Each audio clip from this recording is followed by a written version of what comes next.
Boas tardes. Imos dar comezo a esta segunda conferencia desta edición número 36 das Xornadas Luís Asorei, que organiza a Real Academia Galega de Ciencias no marco dun convenio coa Deputación de Pontevedra, perdón, coa Deputación de Lugo. Antes de darlle a palabra, de presentar e darlle a palabra a ponente de hoxe, quero comentar que as persoas que nos siguen por streaming online, pois esperamos que teñan a posibilidade de, a través do chat de YouTube, facer preguntas tamén no coloquio que esperamos ter ao final da conferencia. Logo tamén quería comentar un cambio que hai na última das conferencias, Estrategia para o fomento da xestión activa das masas de frondosas en Galicia, que está previsto que imparta o Director Xeral de Planificación e Ordenación Forestal. O Director Xeral, José Luís Chan, xurdiulle unha viaxe que é unha reunión a que non pode faltar e entón sustituirá o subdirector xeral de Recursos Forestais, que é Xosé Alberto Piñeiro Tubío. Esa é a última, será a conferencia que cerrará as xornadas. E xa, sin máis preámbulos, pois vamos pasar a presentar a conferenciante de hoxe, María Josefa Lombardero Díaz, Fina, que é catedrática da Universidade de Santiago de Compostela, no Departamento de Produción Vegetal e Proxectos de Enxeñería da Escola Politécnica Superior de Enxeñería de Lugo, e compañeira de departamento. Xa foi tamén relatora en outras edicións destas xornadas Luís Asorei. Agradecemoslle a súa boa disponibilidade para acompañarnos sempre nesta actividade. Ela, como decía, catedrática de Universidade da Universidade de Santiago, leva xa case 30 anos traballando en investigación e tamén en docencia en relación coa sanidade forestal galega. É unha boa coñecedora dese problema que ten unha incidencia importante, onde falábamos algo deso en relación co piñeiro radiata, a banda marrón, co cambio climático, coa globalización, co mercado global da madeira e todo eso, os perigos vanse incrementando e xorden ameazas, novas ameazas para as nosas especies forestais. Ten un centenar de publicacións en revistas tanto nacionais como internacionais, escribiu libros, colaborou en libros e capítulos de libros, máis de 100 comunicacións a congresos tanto nacionais como internacionais. Tamén participou ou dirixiu unha trintena de proxectos de investigación competitivos. É dicir, é unha persoa realmente con unha trayectoria brillante no eido da sanidade forestal, e seguro que o que xo vai a contar vai a ser tamén moi interesante en relación cos problemas sanitarios das especies frondosas, das nosas, das especies autóctonas en Galicia, que teñen especialmente aquelas que teñen máis interese forestal, e tamén das especies foráneas introducidas ou que se poden introducir, que tamén teñen interese desde este punto de vista sobre todo da produción de madeira, interese a importancia forestal. Xa sin máis, lle paso a palabra a Fina. Ahora funciona. Bueno, boas tardes a todos, benvidos. O mellor a que non tiña que estar aquí hoxe era eu, porque os que nos dedicamos á sanidade sempre traemos malas noticias e en vez de animar, desanimamos, pero espero que non seña ese o caso, non? Hoxe estamos nunhas xornadas nas que intentamos revalorizar as frondosas, sobre todo as frondosas autóctonas. Escoitaredes a ponentes neste ciclo que vos falará do recurso económico potencial que son as frondosas. A madeira de calidade de frondosas se pode pagar a uns precios que non teñen nada que ver co que se paga o piñeiro e o eucalipto, pero inda que non tuvera ningún valor económico, creo que as frondosas é fundamental que as manteñamos no medio, posto que van a participar na regulación do medio ambiente, van a participar na captura de dióxido de carbono, van a regular a temperatura creando microclimas que son neste período no que estamos expostos a tantos períodos de calor extremo, pois poden axudar, actúan como barreiras naturais, participan tamén na protección do solo, pero sobre todo, dende o punto de vista da sanidade, que é o que nos ocupa hoxe, aportan biodiversidade.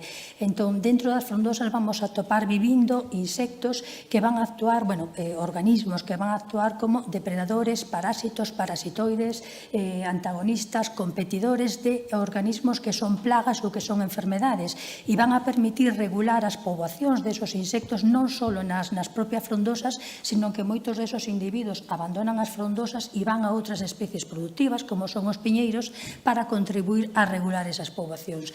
Entón, para min, manter frondosas é fundamental para manter o monte, o sea, frondosas mantelas e sanas van a manter o monte sano. Penso que hoxe en día non podemos falar de sanidade forestal sin referirnos a estes tres aspectos que temos ahora aquí na pantalla. O primeiro deles son as altas concentracións de CO2 que temos na atmósfera, o segundo é a globalización e o terceiro os cambios no uso da terra. Os tres, inda que parezcan moi alleos ao monte, van a ter unha importancia tremenda na sanidade forestal. Hai como un acordo, aquí non hai dudas, de que estamos aumentando as concentracións do CO2 do planeta, temos máquinas que o miden e, por tanto, non pode dubidarse deso, e tamén hai como un acordo de aumentar a temperatura aumentar o CO2, se produce un proceso de efecto invernadero que se traduce nun incremento de temperatura. Ese incremento de temperatura vai a ter un efecto, tanto a concentración de CO2 como o incremento de temperatura vai a ter un efecto nas especies. As especies poden crecer máis neste ambiente, pero van a crecer máis sempre cando teñan un suelo bo e teñan disponibilidade de auga. Si temos un problema de cambio climático con máis estrés hídrico, o que teremos son especies que entran en competencia e que, por tanto, van a sufrir por efecto do cambio, por efecto deste fenómeno, non? Estes incrementos de temperatura van a causar modificacións no clima. Se causamos modificacións de clima, vamos a ter un problema tamén nas plantas. Plantas que estamos vendo que adiantan o seu ciclo, adiantan na primavera e agroman antes do esperado, e logo poden estar expostas a unha xeada tardía. Temos exemplos xa no castiñeiro, tuvemos exemplos na viñedo e mesmo no eucalipto de sufrir por eses adiantamentos na agromación da planta e logo esas xeadas tardías que causan danos importantes. E parece que, ademais, na Península Ibérica, esas xeadas tardías van a ser cada vez máis frecuentes.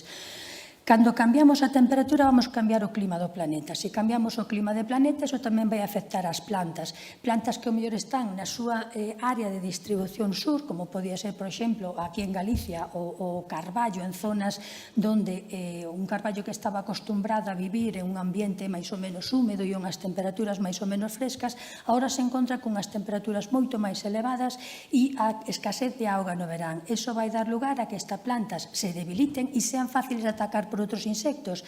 Falamos entonces de plagas emergentes.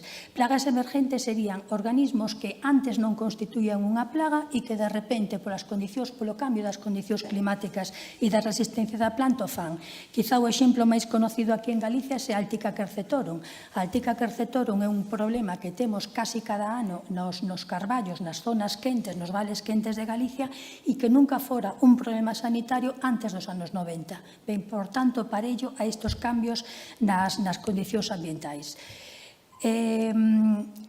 Estes cambios de temperatura tamén van a afectar a distribución xeográfica dos insectos. Un dos exemplos tamén máis coñecidos vai ser a procesionaria. Seguramente todos vistedes a procesionaria nos piñeiros. Bueno, pois é unha especie que era típicamente circummediterránea. Tiñamos nos países en torno ao Mediterráneo e hoxe a temos en Holanda, en Bélgica, en Alemania, atacando a unhos piñeirais que nunca estuveron en contacto previamente con esta especie. Pode ocurrir tamén que aumente o número de xeneracións anuais. Os insectos son moi sensibles aos cambios de temperatura, entón, se unha especie que pode ter máis dunha xeneración anual, se lle aumentamos a temperatura, vai desenvolverse máis rápido. Entón, se antes tiñamos danos con este insecto en primavera, probablemente despois o que teremos será un incremento desos danos repetidos ao largo do tempo, non? Co cual, o período de danos aumenta e, por tanto, o impacto destos danos. Pero non todos os insectos e patóxenos se ven a ver favorecidos polo cambio climático. Sabemos que hai algúns que retroceden. Temos un exemplo nunha plaga que vive nos Alpes, que sabemos que históricamente, cada aproximadamente 10-12 anos, tiña un pico de poboación e hai máis de 30 anos no que non temos ningún brote epidémico desta especie, porque esas elevadas temperaturas perxudican a poboación. Entón, estamos nunha situación na que vivimos nunha constante incertidumbre do que vai a poder pasar no futuro. Non sabemos como cada unha das especies de insectos e patóxenos que viven no noso medio vai a responder a esos cambios de temperatura. Pode ocurrir que algunhas se veñan favorecidas e outras que se vexan perjudicadas. O problema sería se ven favorecidas aquelas que causan plagas e se ven perxudicadas aquelas que poden regular esas plagas, non? Ben, o segundo problema que temos, ou realidade na que estamos vivindo agora, é a globalización. Hai algún autor que considera que estamos nunha homoxenización da biota terrestre que non coñecíamos desde Pangea, desde que estaban os continentes todos xuntos. O feito de aumentar a mellora no transporte e, sobre todo, o incremento do comercio mundial fai que estemos constantemente movéndonos dunhas zonas a outra e movendo material vegetal de unhas zonas a outras. E isto que vai traer consigo é que traigamos especies de outros países que, cando chegan ao noso territorio, se van a encontrar con unhas plantas que non están preparadas para defenderse delas porque non as coñecen. Entón, poden atacar con moita facilidade. Hoxe en día, os maiores problemas que temos no monte van a ser con especies introducidas. As especies nativas máis ou menos se van autorregulando elas solas sin que causen un impacto grande no monte. E ademais este problema é cada vez máis crecente. Aquí vemos nesta gráfica como aumenta o número de especies de insectos interceptadas nos portos europeos no momento que chega material a un porto e se fan as inspeccións. Moitos deles non se asentan porque non lles gustan as condicións climáticas, pero outros si o fan e causan problemas graves no monte. E aquí abaixo temos unha imaxe, ou sea, unha gráfica que representa as especies de patóxenos xa establecidas no monte. É dicir, vemos tamén como hai un incremento cada vez máis elevado de patóxenos que están causando danos ao medio forestal e que ás veces ni siquiera sabemos de onde veñen, non? O último dos problemas ou das cousas que deberíamos, dos aspectos que deberíamos analizar aquí son os cambios do uso da terra. O cambio do uso da terra é simplemente consecuencia dun incremento da poboación mundial. Temos unha poboación cada vez máis grande, máis elevada, a que temos que alimentar e a que temos que satisfacer os seus requerimentos que teñen diarios. Pero temos un planeta Terra que non podemos aumentar de tamaño. Entón, xa cortamos todo o bosque que podíamos cortar, os problemas de deforestación penso que hoxe os temos superados, pero non podemos seguir aumentando a terra agrícola. E como facemos? Pois intensificamos a produción. E para iso, o que temos que conseguir é obter máis rendemento para manter esa población, pero na mesma superficie. Entón, que facemos? Pois en agricultura usamos fertilizantes que conseguimos que as plantas medren máis, pero que causan un desequilibrio importante na microsfera que vive no suelo, non?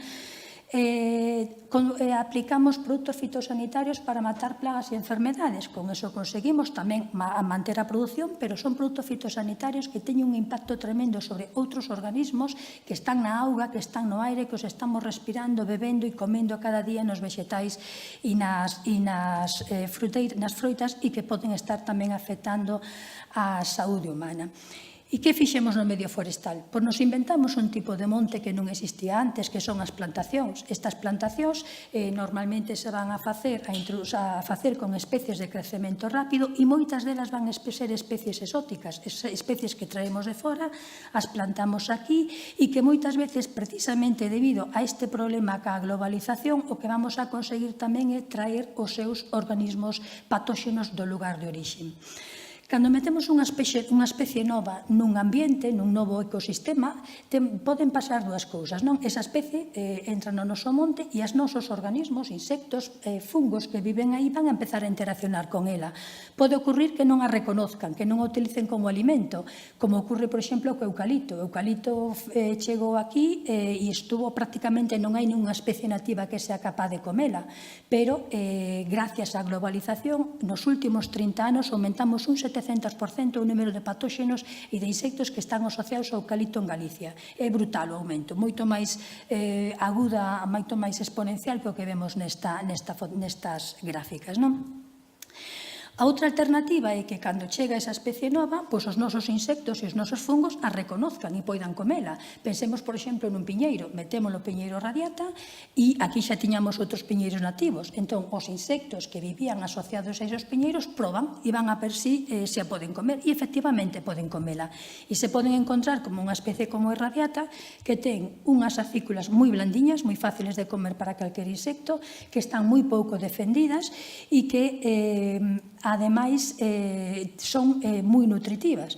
Entón, vamos a encontrar que moitos insectos van a topar no pino radiata, poño radiata, por exemplo, como exemplo, podía usar outras especies, un lugar perfecto para desarrollarse. E, efectivamente, moitos dos problemas sanitarios que temos en Galicia, como poden ser os ataques de reacción abuliana, que é un perforador do brote, ou de diplodia, empezan a ser preocupantes ca expansión do radiata. Ningún desas especies era preocupante na especie nativa no pino pinaster, non? Que era o que estábamos utilizando antes. E non só van a comer as nosas especies, tamén, gracias a esa globalización de que falábamos antes, traemos as especies de fora e aí temos o problema das bandas. Especies que nos chegan de fora que se suman ás que xa tiñamos aquí e entón o impacto sobre esas especies arbóreas é moi grande. Entón, cada vez que tomamos a decisión de introducir unha nova especie no monte, calquer xestor ou calquer propietario ten que pensar que iso vai a cambiar o estado sanitario dese monte e non vai ser só o seu, sino que vai afectar a toda a comunidade, non? Entón, simplemente xa para rematar este pequena introducción, calquer cousa que fagamos para minorar os efectos do cambio climático van a mellorar a sanidade. Canto menos compremos fora, canto máis plantemos localmente, canto menos especies vegetais tragamos de fora, menos problemas sanitarios vamos a ter. E cando fagamos a xestión, cando nos decidamos introducir ou plantar novas especies, deberíamos de pensar non só na produción, sino tamén na sanidade e no benestar dese ecosistema. Ben, agora xa vou entrar en detalle, que creo que era o que viñades hoxe todos a aprender sobre a sanidade das frondosas. Vou facer un repaso das especies principais que temos no monte. Algúnas delas, o que vou facer é intentar revisar cada unha delas, pero veremos que hai moitas especies que prácticamente non teñen danos ou non teñen especies que poidan causar problemas importantes, entón me pararei máis naquelas que son realmente peligrosas e pasarei un pouquiño máis por encima o resto das especies. Vou empezar polo bosque de ribeira, que aquí en Galicia está constituído fundamentalmente por ameneiro, freixo, tamén os salgueiros, pero os salgueiros vou deixar para baixo cos chopos, porque os salgueiros e os chopos están moi próximos e, por tanto, van a compartir exactamente os mesmos problemas sanitarios. Os bosques de ribeira son fundamentales tamén, non? Son moi importantes porque regulan o clima do río, aseguran a estabilidade das beiras, son fonte de alimento para as especies que viven neses ríos, actúan de filtro para que non vayan contaminantes ás augas que despois nos vamos a utilizar, permiten ou axudan a recargar as augas subterráneas e teñen un valor fundamental. Pero tamén nestes momentos son as especies máis ameazadas que temos. Incluso corremos o risco de que algunha delas desapareza.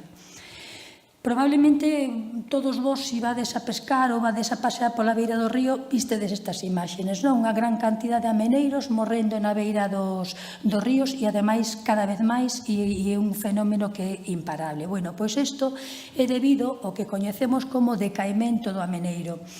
Este proceso de decaimento do ameneiro empezouse a observar no Reino Unido nos anos 90.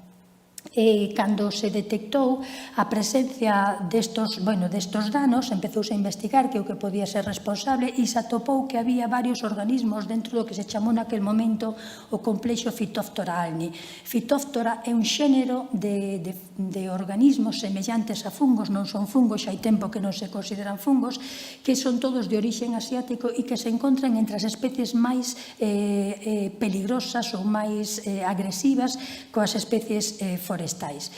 Resulta que esta especie parece ser que apareceu como resultado dunha hibridación de outras dúas fitóftoras, Phytophthora cambívora, que tamén a temos de vez en cando atacando o castiñeiro, e Phytophthora fragariae, que ataca a fresa. Entón, aquí estamos outra vez nun desos problemas de introducción de especies exóticas. Estas dúas fitóftoras probablemente en Asia vivían separadas unha das outras, nunca se puxeran en contacto, introducimos as dúas en Europa, se encontran e se hibridan e dan lugar a un patóxeno moito máis agresivo ou moi agresivo, polo menos para unha especie totalmente diferente como é o ameneiro. E non é o único caso, non sei se algún de vos recordades toda aquela pandemia que tivemos cos negrillos fai anos, non? Nos anos 80 que desapareceron a maioría deles. Pois naquel caso tivéramos tamén un fungo procedente de Asia que xa entrara a principios de siglo, pero unha vez aquí, dentro das condicións ambientais diferentes as do seu lugar de orixen e peleando con unha especie diferente como era o olmo europeo, mutou a un organismo moito máis agresivo que foi o que realmente se levou os ulmeiros por diante, non? Entón xa non é só o risco de introducir unha especie, senón que esa especie unha vez que está aquí pode comportarse de maneira impredecible. Bueno, hoxe en día falamos de que dentro dese complexo Phytophthora temos tres especies que se denomina Phytophthora por alni, Phytophthora uniformis e Phytophthora por multiformis, pero cando se fan prospeccións en estos ameneiros con aspecto de enfermos atópanse moitas outras especies, non? Por exemplo, a Phytophthora purívora, Camptorum, Lacustris, etc. O sea, que hai un compendio de organismos que están atacando á vez o ameneiro e por iso falamos de un decaimento, posto que hai varios organismos simultaneamente causando danos. En España, os primeiros datos, os danos deste decaimento se observaron probablemente xa a finais do siglo XX, principios do siglo XXI, e se citou por primeira vez para España aquí en Galicia, no ano 2010. Neste mapa podemos ver a distribución deste decaimento na Península Ibérica. Vemos que aquí en Galicia vamos a ter as tres especies que citamos, por alno, uniformis e multiformis, pero na cuenca do Duero e nos Pirineos aparecen as outras especies e logo hai moitos outros lugares que se prospectaron. Todos estes puntiños que vedes aí marcados con unha raya son zonas onde se ve decaimento, se intentaron facer aillamentos de Phytophthora e non se conseguiu. Entón non sabemos se é que a Phytophthora é difícil de aillar, pero non sabemos se hai algunha outra cousa máis implicada, pero non foron quen de aillar Phytophthora nesas mostras. Como reconocemos un dano deste Phytophthora alni complex, ou complexo Phytophthora alni? Bueno, pois vamos a ver que as follas do ameneiro cada vez van a ser máis pequenas e se van poñer amarillentas. Cando a árbore empeza a enfermar, vai a ter unha sobreproducción de sementes porque, hai moitas árbores que fan eso, non? Antes de morrer produce moitas sementes para dispersarse e manter a especie. Logo veríamos como a árbore empeza a morrer pola parte apical e se nos fixamos na parte basal da planta vamos a ver estas secrecións de color negruzco que son típicas das fitóftoras. Cando temos un sistema radical afectado, a planta intenta producir raíces adventicias por encima para seguir alimentándose e pode ocurrir tamén que a planta este afectada na parte aérea e non este na parte radical. E iso ocurre porque este organismo se vai a dispersar pola auga. Se supoñemos que a primeira vez que entrou esta fitóftora aquí ou nos lugares onde foi logo dispersándose por Europa, foi a través de planta que se comprou nun viveiro, púidose comprar unha planta en un viveiro europeo que se plantou en algunha zona da beira dun río e esa planta, ao estar afectada, empezou a emitir esporas á auga. E unha vez que a temos no cauce da auga, é a auga que arrastra esas esporas. Son esporas flageladas que nadan elas solas pola auga. Entón, van pola auga, se atopan un ameneiro susceptible de ser atacado, poden entrar nas raicillas, e se non, se hai feridas no tronco do árbol e hai unha riada, hai unha crecida dese río, poden entrar tamén as esporas a través das raíces, das feridas que teñamos na parte alta da planta. Como todas as fitópteras, é bastante sensible á temperatura, co cual supoñemos que en zonas moi frías non teremos problemas deste organismo, ou polo menos está ocurrindo no norte de Europa, pero sempre temos aí o problema do cambio climático. Se as temperaturas suben subindo, pois os seus riscos tamén seguirán subindo. Lle gustan os invernos suaves, os veráns cálidos, pero non exageradamente cálidos, o sea que ao mellor na zona sur de España poden chegar a escapar tamén do problema deste problema. Non temos absolutamente ningún sistema de control para esta especie, de momento non somos capaces de frenar o seu avance de ninguna maneira. O único que podemos recomendar é evitar feridas. Se as feridas que se producen no tronco son unha fonte de entrada deste patóxeno, pois intentemos non facelas. O ideal sería sanear todas as árbores que están morrendo no campo e que están producindo novas esporas á auga. Sei que é moi difícil, complicado, zonas de difícil acceso, co cual non se está facendo, e ahora mismo, se o superamos, se o sistema radical está vivo, se debería cortar a parte aérea para que volverá a rebrotar, e agora está intentando, hai varios grupos de investigación intentando buscar individuos resistentes, están intentando identificar os xenomas de resistencia desta especie e ver se a partir de aí podemos multiplicar esos individuos resistentes e volverlos a instalar no río, como se está facendo, por exemplo, co olmo despois da grafiosis. Este insecto é moi común nos ameneiros, seguramente algún de vos o veu en primavera, chamase Gelastica alni, é un crisomélido. As larvas o que van a facer é alimentarse das follas, esqueletizando, só le comen o parénquima, deixan a nerviación da folla. En principio non lle fai ningún problema a plantas, evidentemente se o árbol estuvera en produción, pois teríamos perdas de crecemento, pero nun árbol na beira do río non temos ningún problema con ele e, por tanto, non teríamos que facer ningún tipo de intervención. Con isto creo que remato os problemas que xa lle chegan, os problemas do ameneiro, e vou pasar ao freixo, que aínda está peor, non? O freixo, ahora mismo, está sufrindo en toda Europa ataques de un organismo, de un fungo que se chama Hymenoscifus fraxinius. Este fungo empezouse a detectar en Polonia nos anos 90, empezouse a ver que morrían os freixos e non se sabía por qué. Se cree que xa estaba un pouquiño antes en Lituania, nunhas plantas tamén de viveiro procedentes de Rusia, e que aí empezaría a infección. Cando empezou a atacar os freixos, ni siquiera se sabía que organismo era, e se describeu por primeira vez no ano 2006 co nome de Calara fraxinia. Despois si se veu que era o anamorfo de un fungo xa conocido no este asiático, que sería o Hymenoscifus fraxinius. Está causando danos graves en toda Europa. Nos fomos librando hasta o ano 21, en que entrou tamén en España. Se citou por primeira vez en Asturias, e fai un par de semanas tuvemos nunha reunión de patóxenos emerxentes, e parece que xa está extendido por Asturias e Navarra. Non sei, eu personalmente non sei se está en Galicia, todavía non teño ningunha noticia de que se detectara, pero non me sorprendería, non? Os síntomas, pois, inicialmente veríamos como as follas empezan a secarse, a poñerse necróticas, veríamos pequenos chancros nas ramiñas da planta, e finalmente veríamos morrer toda a árbol. Normalmente empezan a morrer o que se chama mountain-back, unha morte regresiva. A árbol intenta de novo agromar, intentar recuperar capacidade fotosintética, pero finalmente acaba morrendo. Cando o árbol está en plantacións, sabedes que o freixo en moitos sitios, polo menos en Norteamérica e en algúns sitios do norte do centro de Europa, se planta porque é unha madeira moi dura e moi lixeira, e en América é a que se usa para os bates de béisbol.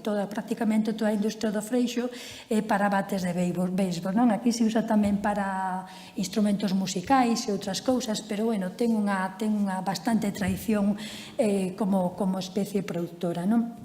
Bueno, pois en plantación poden chegar a morrer o 85% das árbores cando son afectadas por este fungo e nos bosques naturales morre algo menos, un 64%, pero sigue sendo máis da mitad dos freixos a que se está indo, non? Entón, é un problema realmente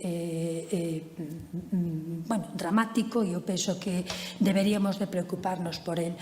As ascosporas se van transmitir polo aire, cando acaban caen sobre unha rama, pois van a infectar esa rama, van causar esos chancriños que decíamos antes, que pouco a pouco van progresar e matar a planta. A planta nova é particularmente afectada, pode morrer cando se infecta en aproximadamente un ano. Os árboles maduros tardan máis, é como se a enfermedade se cronificara dentro da planta, pero tras infeccións, varias infeccións, acaba morrendo, non? Tampouco temos nada que facer, non sabemos como combatilo, como frenalo. En algúns países europeos tamén se están iniciando programas de mellora xenética en busca de árboles resistentes. Irlanda, que é un país que ten moito, que o freixo ocupa unha parte importante na súa cultura, teñen un programa moi desenvolto. Estaba nesa reunión a que fun o outro día e parece que pode haber colaboracións entre os españoles e os irlandeses para ir tirando tamén aquí buscando esos individuos resistentes que poideran repoñer a especie cando nos vaya desaparecendo. E non é o único problema. O freixo tamén está amenazado por este insecto, neste caso é un insecto do xénero Buprestid, da familia dos bupréstidos, chamase Agrilus planipennis. É un insecto originario de Asia Oriental, ataca o freixo tanto nos montes naturais como cultivados. Foi introducido no ano 2002 en Estados Unidos e en Canadá, e ali a maior parte da xente que traballa con esta especie dá o freixo por perdido, din que non hai maneira de frenar o seu avance. Desafortunadamente tamén o temos en Europa, detectouse por primeira vez en Rusia no ano 2007, sabemos que no 2019 apareceu en Ucrania. Dadas as condicións que hai ahora mesmo en Ucrania, non sabemos moi ben como se está desenvolvendo. Si hai unha información que mandaron á Unión Europea no ano 24 de que xa había 2 provincias afectadas e que xa estaba tamén presente na capital, en Kiev. Moi probablemente este insecto se irá avanzando hacia o oeste. Hai un plan de contingencia na Unión Europea porque se considera unha praga prioritaria, entón os países membros da Unión Europea teñen que estar facendo prospeccións nos freixos para ver se dan positivos desta especie, e se se dan, pois habría que intentar establecer algún plan de erradicación. Estas son algunhas das fotos desoladoras do que ocorre en Norteamérica. Eu tuve a oportunidade de ver este insecto e a verdad que parece mentira que sea capaz de causar a mortalidade que causa. Estos son todos freixos mortos en Ohio e isto é na zona do norte dos Apalaches, no este de Estados Unidos. No inverno é fácil de reconocer os árboles que están afectados porque cambian a coloración, o que chaman os americanos blonding, non? Se pon como rubio, e son as zonas onde os insectos estarían desenvolvendo debaixo. As larvas comen o floema, cortan a circulación da savia e causan a morte da planta. Algúnas das informacións que temos de Ucrania din que o freixo europeo parece máis resistente ao freixo americano, co cual, esperemos que sea así e que non teñamos estas imaxes que resultan bastante desoladoras. Pasamos aos carballos. Os carballos non teñen problema, o sea que vamos todo malo xa o contei, vale? Entón, os carballos, quizá nas carballeiras o insecto máis común que vamos a ver nos últimos anos é a Aetica quercetorum, ese insecto que consideramos unha plaga emergente que vos comentaba antes. Empezou a aparecer causando danos nos anos 90, no momento en que houve un período de sequía prolongada bastante intensa aquí en Galicia. Pode atacar a todas as especies de carballo e cando os niveis de población son moi altos tamén nos pode aparecer no castaño e na avellana.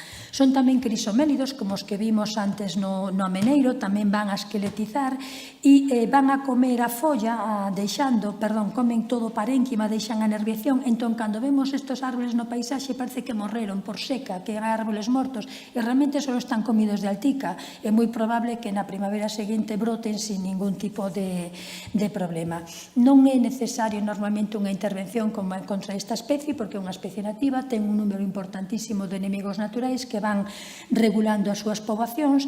As intervencións só se considerarían no caso de que fose un ataque continuado, como pasou nesos anos 90 e como ainda sigue pasando de vez en cando en algunhas zonas de Ourense, e entón esas plantas debilitadas son facilmente atractivas para insectos perforadores. Os insectos perforadores normalmente non matan unha planta, pero cando colle unha debilitada son eles os que a rematan. Entón non morren por efecto defoliador, senón porque esos perforadores entran no tronco e matan a planta. Bueno, no inverno pasan no suelo. Aquí vemos 5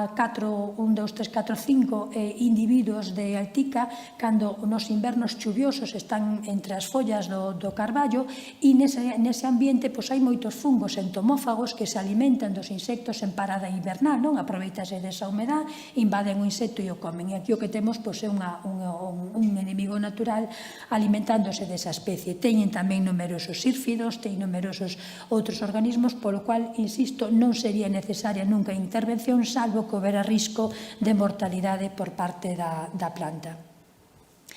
Limantria é unha oruga, é unha mariposa. A súa oruga está normalmente asociada aos carballos, aínda que é tremendamente polífaga. Se pode comer absolutamente todo, desde calquer tipo de frondosa que se lle poña por adiante hasta herbáceas, arbustos, o que queira. Cando hai un ataque de limantria se reconoce porque parece que pasou lume por aí, non queda absolutamente nada. Pero non é unha especie que aparezca tampouco causando moitos danos. Aquí eu, de feito, as veces que vin danos de limantria nunca foi en carballo. Se reconoce facilmente porque as mariposas poñen os ovos a finales de verán, entón estas postas esponxosas son de color amarelo e van a estar sempre no tronco e nas ramas baixas. A femia non voa, entón ten que subir polo tronco e, claro, non chega ás partes altas, vai poñer os ovos onde a ela lle resulte máis fácil, non? Bueno, pois vos decía, onde vin eu ataques de limantria? En Piñeiro radiata. Un piñeiro que é tan fácil de comer que hasta unha oruga de un carballo o come, non? E vemos aquí estas masas que ao final houbo que cortalas, morreron porque estaban atacadas por ipses dentatus, un perforador dos piñeiros que as levou a morte. E fixadevos nesta foto. Volvemos outra vez, que pasa cando metemos unha especie de fora? Pois temos todo o piñeiro radiata comido pola limantria e un pináster que naceu aí no medio al que ni lo tocou. Entón, eu xa sei que produce moito e dan moita madeira, pero desde o punto de vista sanitario a nós non nos gustan. Vale, bueno, e isto foi o ano pasado, en Negueira de Muñiz. Todo isto que vedes, teño que disculpar que me doi unha perna e ando un pouco incómoda cambiando de postura. Isto foi o ano pasado en Negueira de Muñiz. Todo isto marronáceo que hai aí arriba non é nin unha seca, nin un incendio. Isto que vedes aquí, isto é unha foto de cerca desas matogueiras que hai aí que están sendo comidas por limantria dispar. O que decía antes, por onde pasa, arrasa, e dá igual exactamente que o que coma. Pero tamén é un insecto que ten un número de enemigos naturales importantes, ten hasta virus que lle causan morte ás larvas, e normalmente non necesitamos facer ningún tipo de control, non? As súas poblacións colapsan e se regulan de modo natural. Temos, ademais, ferramentas que nos axudan, temos a súa feromona sexual que nos permite atrapar individuos en trampas, e volvemos ao mesmo caso de antes. Eu nunca faría unha intervención con un fitosanitario, excepto que houbera risco de morte do arbolado, senón as plantas se van a recuperar e non habría grandes problemas. Estas dúas especies son dúas mariposas, o Peroptera brumata e Eranis defoliaria, que son moi abundantes en Galicia, pero pásanos totalmente desapercibidas. Son moi curiosas, se se fixan, as hembras non teñen alas, ninguna das dúas, só son os machos voladores. Están voando ahora no inverno, os machos, as hembras poñen os ovos en xaneiro, febreiro, máis ou menos, e esos ovos eclosionan xusto cando abre o carballo. Entón, a defoliación a producen nese momento, co que nos dá a impresión que cando xa a carballeira, e dices, cando tardan os carballos este ano en salir? E realmente xa están defoliados, non? Aí aproximadamente no mes de finales de maio ou xuño xa nin se nota que houve a defoliación previa. Entón, tamén suelen ter ciclos de 2 ou 3 anos, as poboacións aumentan e colapsan por si mesmas, gracias aos enemigos naturais que as regulan, non? Entón, tampouco son insectos os que nos debería preocupar a súa presencia. Dentro dos fungos, quizá o máis conocido é a microsfera alfitoide, que todas a coñeceredes probablemente co nome de oidium. O oidium é tan abundante nas nosas carballeiras que xa nos parece daqui, pero tamén é unha especie introducida. Chegou de Norteamérica no século XIX e agora está distribuído por todo o territorio. O oidium realmente sería este fungo de color blanquecino que crece na superficie da folla do carballo. El non penetra na folla, sino que lanza unha especie de asterios, de estructuras que penetrarían no interior da folla e con eso se estaría alimentando da mesma. Cando avanza o ataque, pois as follas van secando, se van abarquillando e poden caer e causar certa defoliación na carballeira. Se a carballeira estuvera en produción, pois podríamos ter perdas de crecemento, pero tal e como están as nosas carballos ahora mismo, pois non nos causan ningún problema. A armilaria sí que pode aparecer moi frecuentemente. Temos varias armilarias vivindo en Galicia, pero as dúas máis frecuentes van a ser a armilaria melea, que suele estar asociada ás frondosas, e a armilaria ostollai, que suele estar asociada ás coníferas. Melea é moito menos agresiva que o ostollai. Cando hai un ataque de melea, a morte é lenta e progresiva. Nun ostollai pode matarnos un piñeiro dun ano para outro. Pode atacar prácticamente a todas as frondosas que se nos pasen pola cabeza, incluído o eucalipto. A reconoceríamos por unha defoliación progresiva desa copa. Se lle damos un corte no cuello da planta, veríamos como hai uns micelios de color blanquecino que teñen aspecto de abanicos que están crecendo debaixo das cortezas. Veríamos tamén no outono estas setas de color mel e logo aparecían estos rizomorfos, que son as estruturas que utiliza o fungo para desplazarse polo suelo buscando unha nova planta a que atacar, non? Pode causar a morte da planta e ademais causa putrefacción. É un fungo de putrefacción co cual pode dañar as trozas basales da planta. O que deberíamos de facer é intentar manter o vigor das plantas para que non fosen afectados por este tipo de fungo. É un fungo que pode vivir durante moito tempo saprófito no suelo ou nun tocón, e entón eu non sou moi partidaria de ter os montes excesivamente limpios, porque se temos un monte onde haxa armilaria e non ten nada que comer, evidentemente nos vai atacar unha planta. Se ten un tocón onde está aí atacando e a deixamos, pode vivir hasta 50 anos nese tocón. O que tampouco deberíamos facer é o mellor deixar unha pila de materia orgánica, ramas ou polas que sacamos ás veces antes de plantar, porque entonces tamén crecería aí un individuo que despois, cando é grande, ten fame e tamén vai a intentar atacar a planta sana, non? Entón eu sempre digo aos alumnos que a este fungo hai que telo entretenido, deixarlle un poquinho de materia orgánica para que non teña fame, pero non darlle moito de comer para que non nos medre moito, non? Se recomenda, ás veces se recomenda destoconar. Eu creo que destoconar no caso da armilaria non funciona, aparte de que é caro, porque as raíces pudre, non? Entón sempre nos van a quedar raíces enterradas no suelo que van a conter o fungo. Entón, ao mellor, gastamos un montón de cartos nese destoconado e non nos vai a servir. Si aconsello que se temos unha zona onde hai o mellor un tocón que teña armilaria, intentar deixalo aislado, non pisalo, non pasar co tractor por encima, porque entonces podíamos estar esparcindo o micelio polo resto da parcela e aumentando os danos. Todos estos fungos e patóxenos que fun comentando, como vedes, atacan a todas as especies de carballo, non? Este insecto que vos vou a falar agora, Coroebus undatus, tamén ataca a todas as especies de carballo, pero só é problemático na sobreira, por iso falo un pouquiño del, non? Este insecto vive na capa xeneratriz da corteza, entón, aínda que nos viva nun carballo, non lle pasa absolutamente nada, porque non toca o floema, non corta a circulación da savia e non pasa nada. O problema que temos cando ataca o Quercus uber, a sobreira, é que cando se fai a extracción de corcho, rompe por onde está a galería do insecto. Entón, ese corcho só pode ir a trituración e é moito máis barato, se gana moito menos nun corcho en trituración que nesas planchas enteiras que se sacan, non? Que deberíamos de facer? Pois intentar manter as plantas sanas. Eu creo que descortezados como os que hai nesta foto non deberíamos de facelo. Temos esta manía de cada vez sacar máis e máis. O descortezado tradicionalmente só se facía nos metros basales de tronco, agora xa subimos ás ramas e iso acaba debilitando a planta e acaba facendo máis sensible a patóxenos. O roble americano, por poñer algunha especie introducida que pode ter interés para a madeira, tampouco vai ter grandes problemas. Hai problemas ás veces de pulgón, onde despois aparecen fumaginas, fungos asociados a esos pulgóns, pero que non van a ter maior importancia para a planta. Pode ter problemas de oirium, pode ter armilaria. O que sí é bastante sensible a fitóftora, a mesma fitóftora que ataca o castiñeiro. O que pasa é que o roble americano aguanta moito máis, pode botar anos e anos atacados sin que se note unha perda de vigor na copa.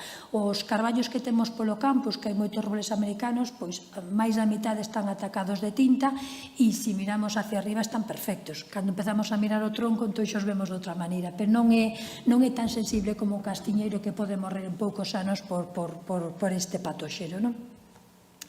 Pasamos ao castiñeiro. O castiñeiro vou a falar só dos 3 problemas máis importantes, porque foi obxecto de unha sesión monográfica hai un par de anos. Anda hai un vídeo por aí todo dentro do canal da Real Academia que se pode volver a ver se alguén ten máis interés en falar sobre nos problemas que ten o castiñeiro. Entón vou falar dos 3 grandes problemas que ten, que son especies invasoras, que as 3 veñen de Asia e as 3 chegaron como vento de material vegetal. A primeira deles é Phytophthora cinnamomi, o que coñecemos como tinta do castiñeiro, é originaria probablemente da zona de Papua Nova Guinea ou na Asia Oriental. Estamos outra vez nesos organismos que non son fungos, pero que son tremendamente destructivos. Chegou a Europa probablemente xa cos grandes navegantes que trouxeron plantas e consuelo de algunha zona de Asia e de aí se foi estendendo pouco a pouco hasta que chegou ás zonas onde había máis plantacións de castiñeiro e entón empezou un maior impacto sobre o mesmo, non?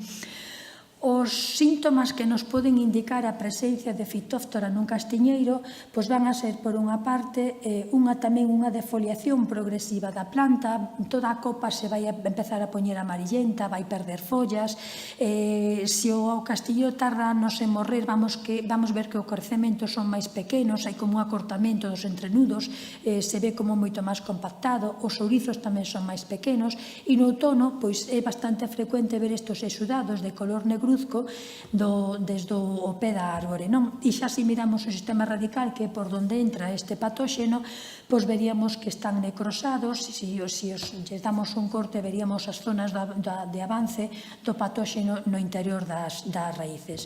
Unha planta nova pode morrer nun corto período de tempo, pero unha planta adulta pode tardar varios anos, non? O feito de que morra con maior ou menor rapidez vai depender da propia xenética da planta. Hai unhas que son máis tolerantes á tinta que outras, ou das condicións nas que viva, se hai máis ou menos auga, ou incluso da xestión que estemos facendo. Se dañamos as raíces, porque facemos laboreo ou algún tipo de dano, podemos acelerar a súa morte.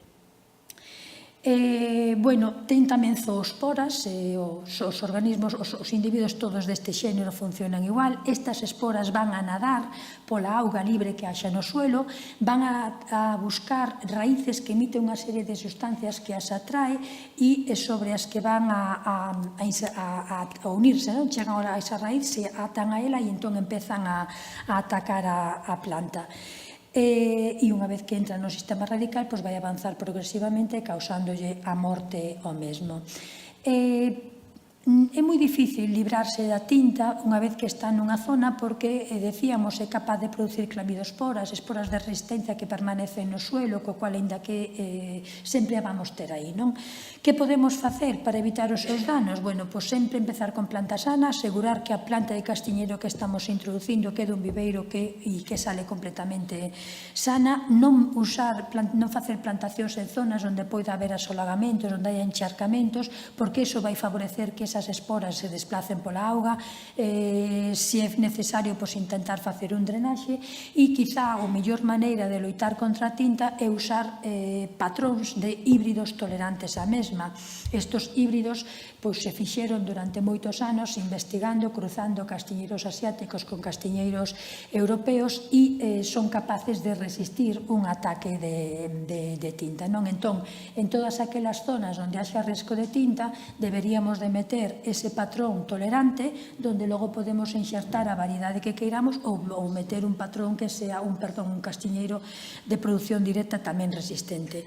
Este mapa que hai aquí foi feito polo equipo de Fina Fernández en Lourizán e marca un pouco as áreas de risco de fitóftora en Galicia basadas na temperatura mínima do mes máis frío. Entón, só as zonas de alta montaña o risco de tinta é baixo, pero volvemos outra vez ao problema do cambio climático. Se seguimos quentando, cada vez teremos tinta máis alto na montaña.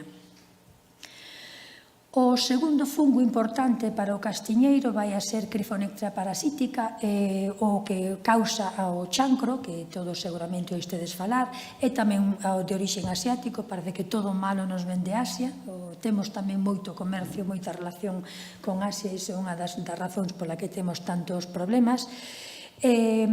Este patóxeno se identificou por primeira vez en Nueva York, no zoo do Bronx, nunha plantiña de castiñeiro que se trouxera de Xapón para formar parte do arboreto do zoo, e de aí pasou ás masas naturales de castiñeiro e acabou prácticamente deixando o castiñeiro americano extinto.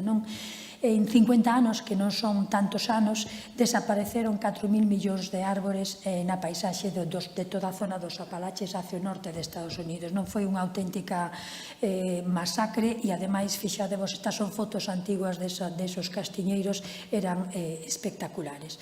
Chegou a Europa no ano 38, a Italia, tamén parece que nese mesmo momento puido chegar a Galicia, porque era un momento onde había moito impacto da tinta, e entón os produtores de castaña sabían que había castiñeiros asiáticos resistentes, e se cree, non hai algún dato que indica que meteron Castinea crenata na zona de Vilamartín de Valdeorras, que viña afectado. Entón, nunca sentou ben, nunca se hibridou, nunca foi inxertou ben ca nosas variedades, pero o feito de traer esa planta afectada nos trouxo un problema moi importante para o castiñeiro.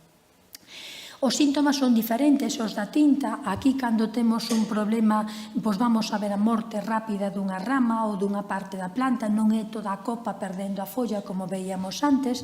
Entón, se nos acercamos a esta rama que está morrendo, vamos a ver como a corteza empeza a hincharse, adquire unha coloración alaranxada, despois se fractura e se fisura na zona onde o fungo está avanzando por debaixo e matando os tecidos. A planta, se está na zona principal do tronco, empeza a producir brotes epicormes intentando recuperar a copa, pero finalmente morre. Non é unha morte inmediata, pero progresivamente a árbore pode acabar morrendo.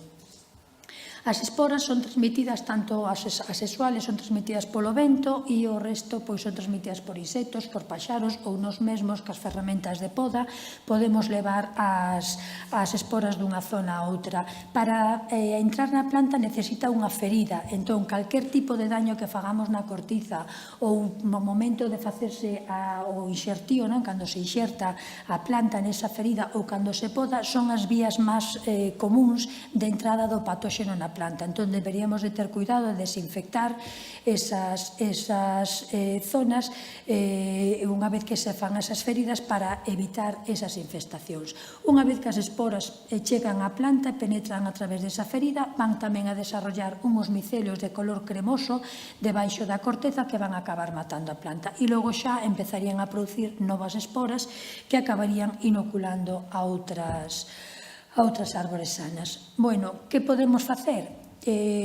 Pois eu, para min, creo que algo importante é sanear cando temos un problema de chancro nunha planta, se é unha rama sacarlla, se é un árbol enteiro cortalo e sacalo do monte, se é unha zona onde poidamos limpiálo a través de cirurxía, de limpieza e desinfección, podemos intentar sacar esa zona afectada, e ese saneamento non debería de ser só na parcela, non, a mí me preocupa a cantidade de castiñeiros que hai nas beiras dos ríos, en parcelas abandonadas, que están morrendo e botando esporas. Alguén tiña que facer un esforzo para facer un saneamento de todas esas plantas, porque se eu teño unha explotación ou teño unha plantación de castiñeiro, por moito que eu sanee, se teño un árbol ali botándome esporas, non consigo nada, non? Entón, habría que facer un esforzo por parte de todos para limpar esas masas ou esos árboles afectadas, non? Cando podamos, intentar desinfectar tamén a ferramenta para que non pasemos as esporas ou inóculo dunhas árboles a outras e os restos de poda retiralos. Se os deixamos na parcela, esos restos de poda poden seguir botando esporas durante bastante tempo, máis de un ano, e, por tanto, inoculando ou actuando nas plantas sanas outra vez. Ahora hai un programa, ou a Xunta de Galicia ten un programa experimental de control biolóxico que son as cepas hipovirulentas. As cepas hipovirulentas todavía non están autorizadas como axentes de control biolóxico, pero de modo experimental si se pode facer. Entón, este proceso consiste en que este fungo sabemos que hai individuos que enferman por ataque de un virus, non? Entón, esas cepas atacadas polo virus son as cepas hipovirulentas, que son moito menos agresivas que un fungo normal. Entón, a idea que se ten con este proceso é coller esas cepas hipovirulentas e pasarlas ao árbol que está afectado, non? Os fungos filamentosos, cando se encontran, tenden a fusionar as hifas. Entón, cando as hifas se xuntan, os núcleos, que son os que teñen o virus, pasarían de un fungo a outro e entón enfermaríamos o fungo que hai na planta, co cual, despois a planta xa é capaz de vencer e de aislar o fungo e, bueno, de eliminalo, non? Cal é o problema? Pois o problema é que este fungo ten varios grupos de compatibilidade vegetativa. Iso quere dicir que non todos os individuos se van a fusionar con todos os individuos, non? Aquí en Galicia temos aproximadamente, non, creo que temos 9 grupos de compatibilidade vegetativa e temos cepas hipovirulentas para 4. Entón, cando se fan esas inoculacións, se temos a sorte de que o fungo que está na árbore é un desos 4, pois vai a ter éxito a inoculación, pero se é un dos outros 5 non vai a funcionar, non? Por iso ás veces vades a ver que se fan inoculacións e non funciona e outras que funcionan correctamente. E aquí a min tamén me preocupa outra vez o movimento de material vegetal. Nós temos 9 grupos de compatibilidade vegetativa, outras autonomías teñen 11 ou teñen 5 e son diferentes os nosos. Entón, se nós estamos cambiando ou traendo material vegetal desas outras zonas, pode que un veña afectado con un grupo de compatibilidade vegetativa que non temos aquí, coa cual teríamos un novo fungo que non seríamos capaces de controlar. Bueno, e o último dos insectos ou dos patóxenos, dos problemas do castiñeiro que vamos a ver é a avispiña. A avispiña é Dryocosmos scurifilus, tamén é originaria de China.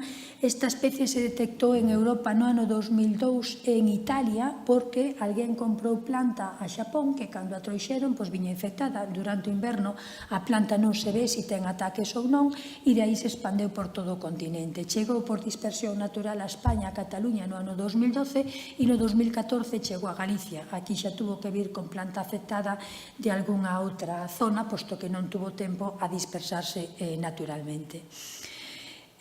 O reconocemos moi fácil por estes bultiños que son as bugallas que aparecen tanto nas follas como nas estípulas como nas xemas e que se atacan a xema dunha maneira reiterada o que vai ocurrir é que esas xemas morren de tal maneira que a planta se vai a quedar prácticamente sin follas. Isto que parece unha planta que está agromando en abril realmente é unha foto de xuño. Todas as xemas están mortas, entón só brotan aquelas últimas que se forman desde que a avispiña parou de voar, non? Esta situación, evidentemente, plantas con esta carencia de copa van a producir menos castaña, evidentemente, e tamén podría producirse reducións no crecemento, aínda que nas parcelas que nos traballamos aquí en Galicia non vimos esas reducións de crecemento. É un insecto que é partenoxenético, iso quere dicir que só temos femias, non é necesidade de machos. A femia pon os ovos directamente na xema do castiñeiro, esos ovos eclosionan, aponos no verán, aos 40 días máis ou menos eclosionan esos ovos e logo durante o inverno, esta é unha xema aberta en xaneiro, e xa vemos como no interior temos a bugalla formada e incluso podemos ver 3 larvas de primeiro estadio do insecto desenvolvéndose dentro da xema. Por iso é moi fácil que entren plantas afectadas, porque durante o inverno non vemos que esa planta teña ningún tipo de dano, non? Hasta que agroma na primavera e empezan a aparecer as follas, e cando empezaríamos a ver esas bugallas nas follas ou nas xemas. O insecto sigue crecendo no interior da bugalla hasta que completa o ciclo, máis ou menos a final de xuño, empezaría a voar e iniciaríase de novo o proceso. Que recomendamos? Bueno, pois recomendamos que os viveiros que van a producir material de reproducción, que cubran ese material de reproducción ben con malla antitrips ou que este cerrado, para que o insecto non poña os ovos aí. Tamén, se vamos a recoller púas para facer inxertos, pois intentar non collelo en zonas que poida haber danos do insecto. Se iniciou tamén un programa de control biolóxico que funcionou ben, que coa introducción de un parasitoide tamén originario de China, que é o Torimo sinensis, que está regulando bastante ben as poboacións. Temos 20 especies dos nosos parasitoides que viven nas carballos, que tamén van a actuar sobre o insecto, tamén contribuyen a regular as súas poboacións. E logo, pois, tamén temos individuos totalmente resistentes, como algún dos híbridos que son totalmente resistentes, que se formaron aquí en Galicia ou se desarrollaron aquí en Galicia e son totalmente resistentes a este insecto. Por tanto, eu non acabo de entender por que seguimos plantando híbrido francés que, non sabemos como vai instalarse nos nosos suelos, como vai si é compatible ou non cas nosas variedades. Son esas cousas de xestión que eu non acabo de entender. E logo, dentro das variedades, pois tamén hai algunhas que mostran máis resistencia, xudía, rapada, negral, pois hai menos incidencia da avispiña nesas variedades. De todas as maneiras, co bo funcionamento que está dando Torimos, eu creo que non hai ningún problema ahora por plantar ningún tipo de variedade, posto que as poboacións se regulan, volven a aumentar, se regulan, pero non son aqueles danos que vimos ao principio cando chegou o insecto. Dentro do castiñeiro pode haber moitos outros organismos, non? Temos ceuceras, por exemplo, este perforador que aparece moito en planta nova e fai unhas galerías tan grandes que despois a planta rompe por efecto do vento. Podemos ter defoliadores como o Protes crisorrea, pulgón. Está aparecendo tamén moito este insecto que se chama Sileborus dispar, é un escolítido que sempre está asociado a estados de debilitamento da masa, non? Entón, se está aparecendo moito no castiñeiro porque algo está pasando nesas plantacións de castiñeiro, suele aparecer en planta nova. Pode ocurrir que esa planta este debilitada porque hai un rechazo do inxerto ou ten algún outro patóxeno que non estamos vendo, ou sufre unha xeada no inverno e non nos acordamos xa dos seus danos, pero despois aparecen estes insectos e, causan problemas porque acaban secando as plantas que son atacadas, non? Pasamos á falla. A falla, aquí en España, eu non lle coñezo problemas importantes, pero si os ten en outras zonas do mundo, non? Tamén é unha desas especies que está sometida a un proceso de decaimento. Os danos máis importantes os sufreu tamén en Norteamérica, e neste caso foi porque un insecto que é nativo daqui, Cryptococcus fagisuga, que vive nas nosas fallas, o mandamos con madeira a Norteamérica, e unha vez que entrou ali, en combinación con fungos do xénero Nectria, pois causou unha mortalidade moi grande na zona tamén dos Apalaches, non? Todo eso amarillo que vedes aí son fallas mortas por este combinación destos dous organismos. Estes dous organismos os temos aquí, temos a cochinilla por un lado, temos o fungo por outro, pero xuntos non están actuando e non estamos tendo problemas. En Centro Europa, pois parece que sí, unidos tamén a alteracións climáticas en algunhas zonas, aparecen estes dous organismos, pero tamén aparecen outros moitos fungos e suelen ter episodios de mortalidade da falla, logo para e logo volve a aparecer. Entón, hai unha combinación de varios factores, non? En Norteamérica, por exemplo, non hai unha sola falla que non este así. Se dades un paseo polo noreste de Estados Unidos, xa non hai fallas de corteza lisa. Absolutamente todas, van a mostrar estes pequenos chancros da Nectria e as cochinillas metidas polo medio, non? Estes son outros moitos fungos que aparecen en Europa asociados a estes estados de decaimento, pero eu, sinceramente, en España non teño coñecemento de que teñamos ningún problema serio nestes momentos na falla. Temos organismos que viven asociados a ela, por exemplo, defoliadores como a calleteara ou orquestes, que tamén un defoliador as follas. Volvemos a ter a ceucera que veíamos antes no Castiñeiro, algúns fungos de pudrición, pero nada que cause un impacto importante nestas árbores. O bidueiro mesmo. O bidueiro tamén é unha planta moi resistente. Vamos a ter tamén moitos insectos coméndolle nas follas, pero ningún que cause defoliacións dramáticas nin que nos preocupen. Vai haber faleras, que tamén pode aparecer no ameneiro, no carballo, epirritias, ou peroftera que citábamos antes no carballo. E dentro dos fungos podían aparecer rollas. As rollas son un tipo de fungos moi típicas dos chopos e que se reconocen porque a folla se pode amarillenta cunha forte esporada pulverenta no en vez da folla. Se vamos por aí na hora no outono, seguramente todos os chopos teñan algo da rolla, pero non se están chopos bidueiros, pero non se producen defoliacións. A marsonia podría causar algún problema. Hai un país como Irlanda que se está queixando de que marsonia lle está causando problemas porque non só fai estas manchas nas follas, senón que tamén fai pequenos chancros nas ramillas, pero aquí non temos problemas ningún ca bidueiro. Pode haber algún fungo de pudrición en zonas onde hai moita humedad no suelo, pero pouco máis. E o mesmo co pradairo. O pradairo tampouco ten grandes problemas, é un árbore que non lle gusta seca, ten que estar en zonas húmedas, pero defoliadores, vai a ter algunha mariposa asociada coméndolle nas follas, como a cronita, algún perforador. Esta mariposa ataca os troncos de moitas frondosas, incluído o eucalipto. De vez en cando aparece, raramente, pero aparece barrenando no eucalipto. Sileboros dispar, que é o que comentábamos antes no Castiñeiro, tamén cando hai problemas de debilitamento tamén pode aparecer, e algún fungo nas follas, pero que tampouco van a ter gran trascendencia.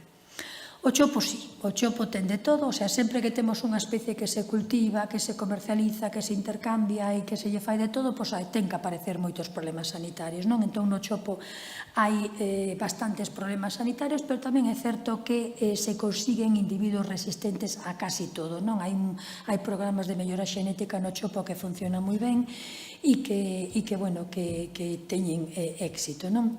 No chopo, quizá o problema máis importante que haxa seña a rolla. A rolla que mencionábamos antes se reconoce porque as follas van a ter un aspecto como de punteaduras na parte do haz, e no en vez vamos a ver agora en outono esta esporada, esporas de color amarilla que se as tocamos nos quedan na man.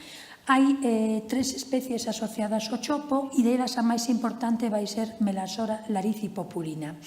Estas especies que atacan o chopo necesitan un hospedante alternativo e van a vivir tamén no alerce, no piñeiro e na pseudosuga. Entón non é conveniente que iniciemos plantacións de chopo cerca deste tipo de hospedantes alternativos, porque entón favoreceríamos o ciclo deste patóxeno. Síntomas, as árboles se poñen amarillentos, as follas caen, podería haber perdas de crecemento, raramente vai haber mortalidade, como moito pode haberla nun viveiro cando o ataque é reiterado, pero en campo non vai haber mortalidade por efecto da rolla. Sí que podrían aparecer outra vez oportunistas, algún fungo, algún insecto que se aproveita dese estado de debilitamento da planta, pero non é frecuente, non? Lle gustan os suelos ou as zonas frescas, con suelos húmedos, primaveras húmedas, suelos tamén con altas concentracións de nitróxeno ou que haxa carencia de potasio. É unha especie que é realmente bastante problemática no sentido que ten moita capacidade para mutar. Se fixeron varios programas de mellora xenética para conseguir chopos resistentes á rolla, e cada vez que se desenvolveron varios chopos resistentes, a rolla foi capaz de mutar e vencer esa resistencia, e se fixo así hasta 5 veces. E cada vez que aparece esta nova raza, despois desa mutación, é unha raza moito máis virulenta que a anterior, co cual agora, o veremos a continuación, non se recomenda poñer os individuos totalmente resistentes onde poida haber rolla, non? Bueno, que se recomenda? Se recomenda evitar plantacións que sean monoclonais. Se unha plantación está dedicada a un único clon e é sensible á rolla, pois pode ter efectos importantes. Aquí no mundo dos chopos, non sei se temos alguén que fale do chopo nestas conferencias, porque o chopo é máis de terrenos básicos, non? Entón, en zonas ácidas, pois ao mellor habrá que escoller os clons que se axusten a este tipo de suelos. Sabemos que hai clons que teñen moi boa resistencia á rolla, como son todos estos de aquí, pero son resistentes a un tipo de rolla. Entón, un pode ser resistente á primeira raza, outra á segunda, outra á terceira, á cuarta, entón, se os poñemos mezclados, pois sempre vamos a ter certa garantía. O único que conozco eu que sea resistente ás 5 é o clon de groso e non se recomenda plantar donde haxa riscos de rolla, polo que decíamos antes, porque se volvemos a expoñer a ese clon resistente á rolla, vai haber unha nova mutación. Se mutou 5 veces, vai mutar unha sexta. E vamos a ter un organismo todavía máis dañino que o anterior. Entón, procuremos mantela máis ou menos estable con cada un destos clons que pode ser resistente a unha ou outra e usar o resistente en zonas onde non este exposto, non? Tamén deberíamos evitar altas densidades de plantación, posto que os fungos se ven favorecidos por condicións de humedades altas e se as copas fechan, pois o aire pasa menos polo medio e habría menos máis probabilidades de ataques de fungos. Fixadevos as diferencias que pode haber, non, entre un clon e outro, o da dereita é o clon Beaupré, o da esquerda o Raspalge, que creo que é un dos que poderían plantarse aquí en Galicia, e vemos como, estando nas mesmas condicións, en mesma climatoloxía, este está totalmente afectado e este non se ve afectado pola rolla. Outro insecto neste caso que pode aparecer asociado ao chopo e que está moi extendido, aquí prácticamente en Galicia está en todas partes, ainda que non hai grandes danos con el de momento, é Phloemyzus passerini, é o pulgón laníxero do chopo.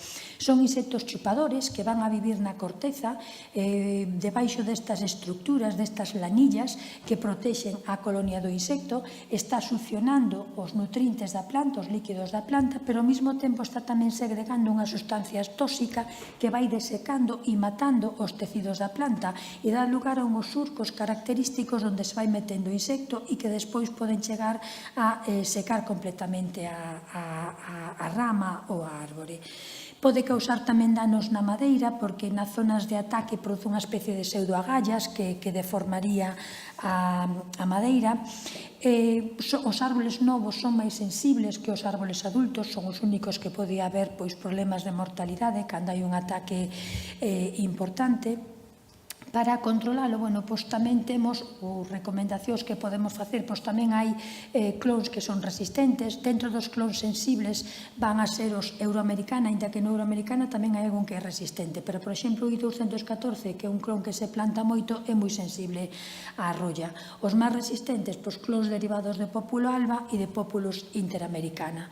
Se a alguén se lle ocurre protexer o tronco do corzo ou do cervo con protectores que non sean opacos, non? Porque ese non é o lugar ideal para que se esconda o insecto dentro.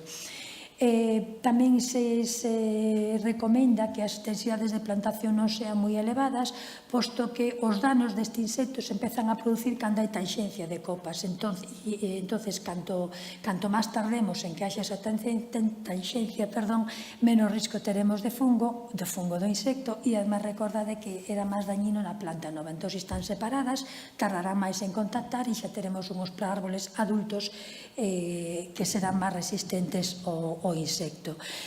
Se fan tratamentos ás veces cando hai niveles de ataque elevados e, se fan tratamentos dirixidos ao tronco na zona onde se atopa o insecto.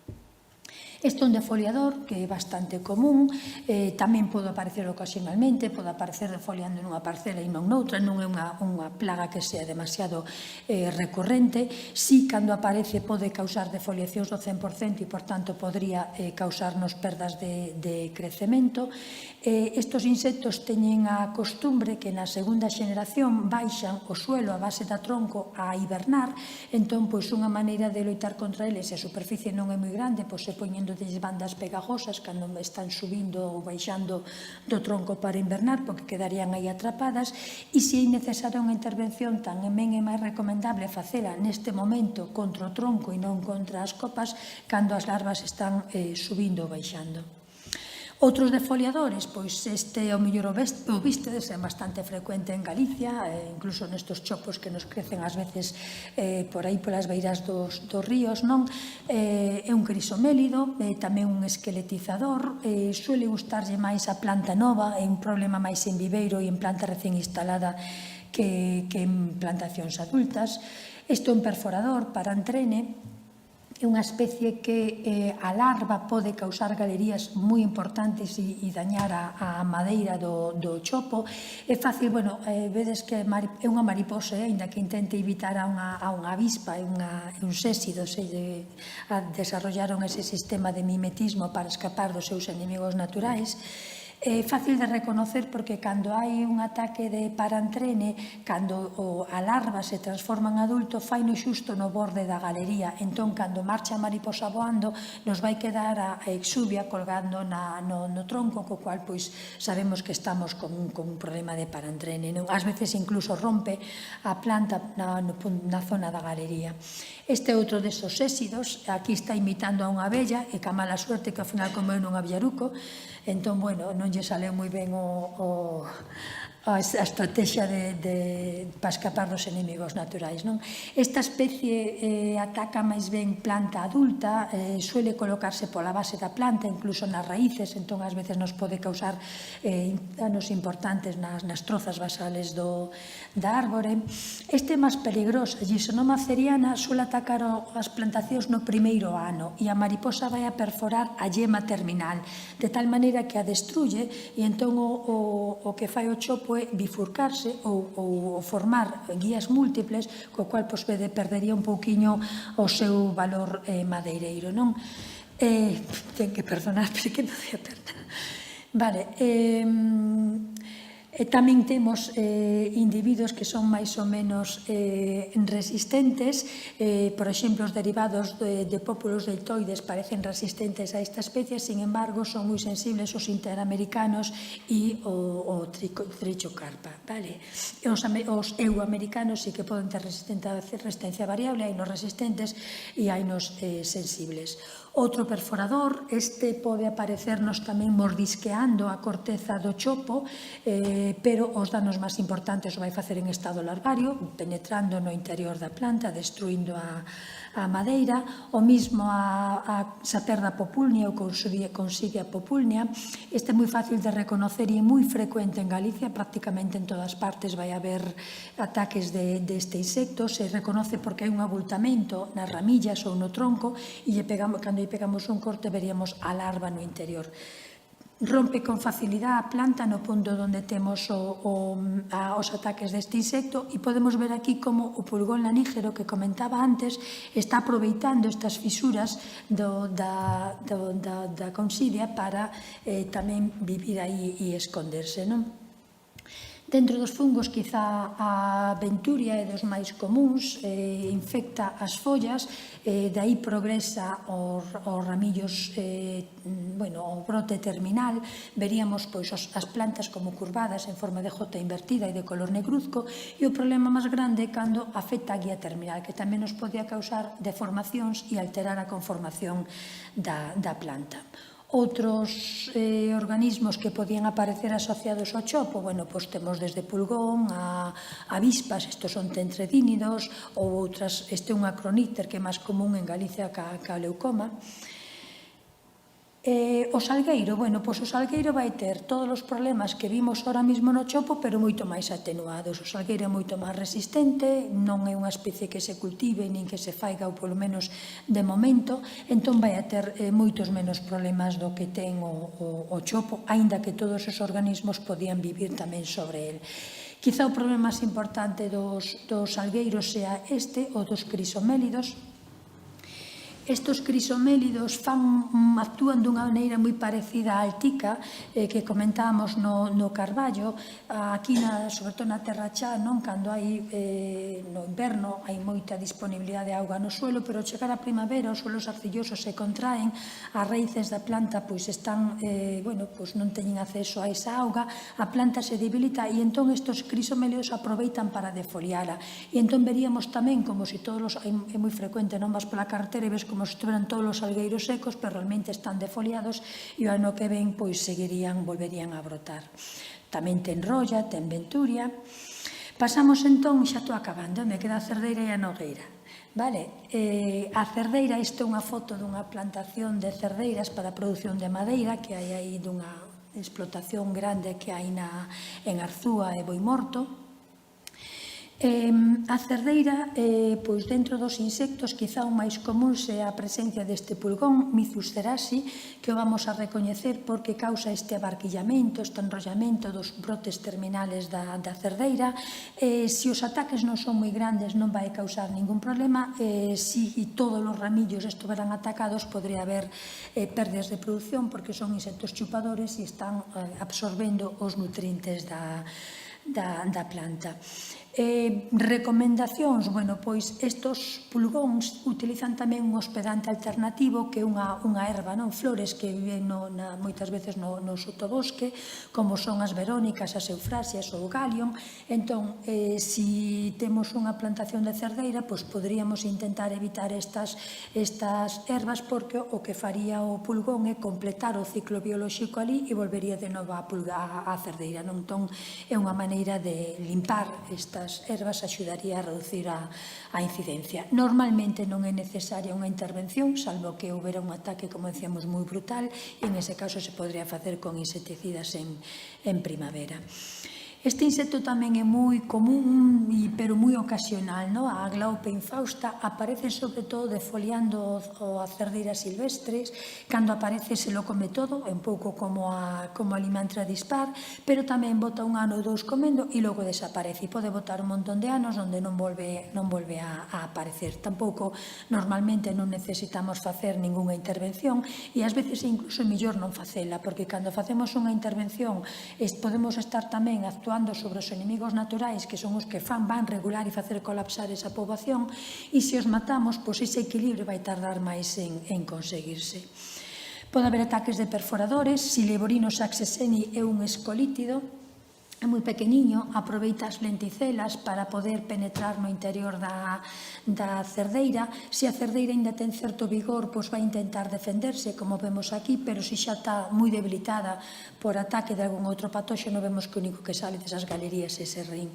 O principal problema destos insectos é que están asociados con fungos.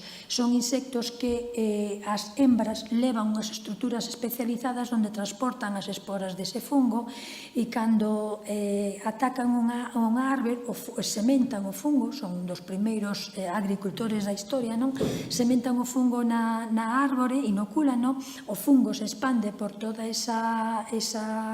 pola árbore e o insecto sigue excavando galerías e pon os ovos. Entón as larvas non van a dañar a árbore, solamente van a estar comendo nas hifas do fungo que está crecendo pola planta. O que pasa é que eses fungos moitas veces estropean a madeira, o co cual contribuyen a depreciar o seu valor. O patóxeno máis importante, o máis frecuente da cerdeira, vai ser a antragnosis. A antragnosis chamase así a un conxunto de fungos que suelen causar unhas manchas poligonales nas follas, neste caso, además, rodeadas dunha especie de circuliño de color rojizo. Está causado polo fungo Blummeria hapi.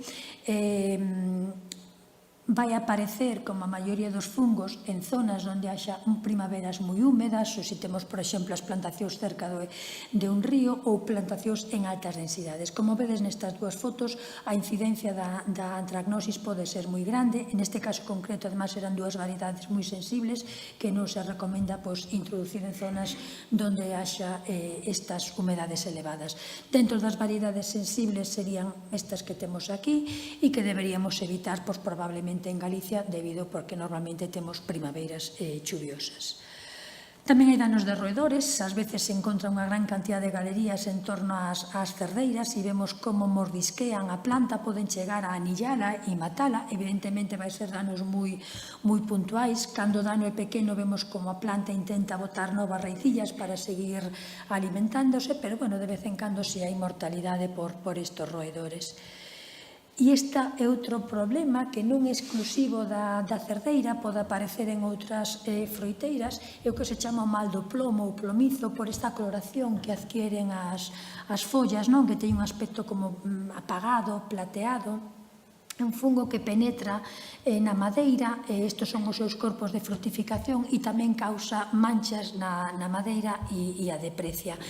Non é moi agresivo, pode botar a planta morrendo varios anos, pero si cando pasa dunhas plantas ás outras con certa facilidade. De todas formas, o mellor cando temos unha planta con este tipo de danos é cortala, sacala do monte o antes posible para que non continue inoculando outras plantas. E finalmente vamos á nogueira. A nogueira tamén esta outra foto das mesmas plantacións que mencionei antes, tamén de nogueira para a produción de madeira. Estas iniciaron con clóns de brotación tardía. A nogueira é moi sensible ás xeadas tardías, entón se intenta escapar desas xeadas con este tipo de clóns. Tamén ten problemas de antracnosis. Neste caso, a antracnosis é ocasionado por un fungo que se chama Pneumonia leptostila. Vamos a ver tamén esas manchas poligonáceas que indicaba antes, que pouco a pouco van crecendo e van invadindo a folla. Poden tamén aparecer nos froitos e vai a causar perdas de produción de froito, e se o destino é madeira, tamén perdas de crecemento. Teríamos que intentar eliminar esas ramas dañadas. E tamén se recomenda que cando caen as follas ao suelo, caen as noces afectadas por este fungo, que limpemos para evitar que haxa inóculo o ano seguinte, e nos volva a reinfectar a planta. A nogueira tamén é sensible ás bacterias, en particular a Xanthomonas arborícola patobar juglandis ou juglandis. As bacterias non necesitan vías de entrada, elas poden entrar directamente a través dos estomas da planta, esos estomas que se están abrindo e cerrando no proceso de transpiración, pero se hai feridas tamén aproveitan esas feridas para penetrar. As bacterias van a aparecer tanto nas follas como no pé da planta, como tamén nos froitos, e se o ataque é moi cedo, pode quedar o froito totalmente negro, momificado, e non chega a crecer. Aquí ás veces se ven danos bastante importantes desta bacteria, Hai variedades que ofrecen resistencia á bacteriose. Eu estou lendo que había unhas que se chamaban variedades de Oregón, que non sei exactamente a que se refiere, supoño que terán procedencia de Oregón, que sí parecen resistentes a esta bacteriosis.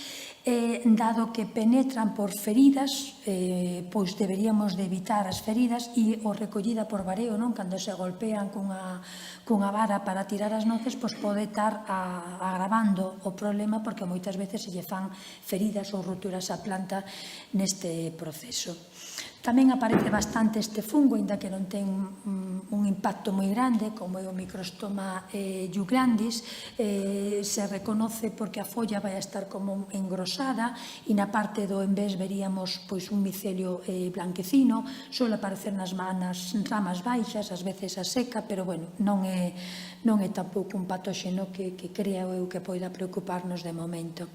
E logo poden aparecer moitas outras cousas, pero todas elas máis ou menos solventables, como é as erinosis, que as forman os ácaros eriófidos, que daría lugar a esas verrugas que se ven nas follas.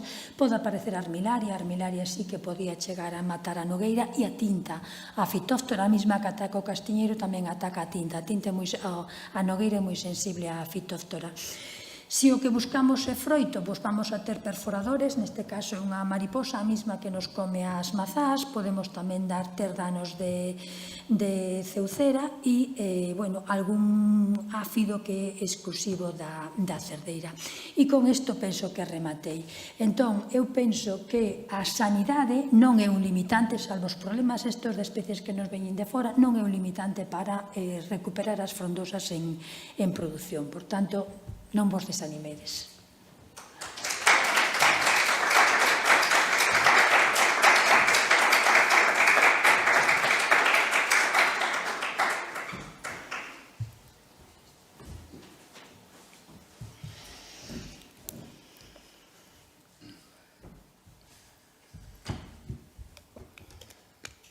Bueno, pues moitas gracias, Fina, por esta lección magistral, non?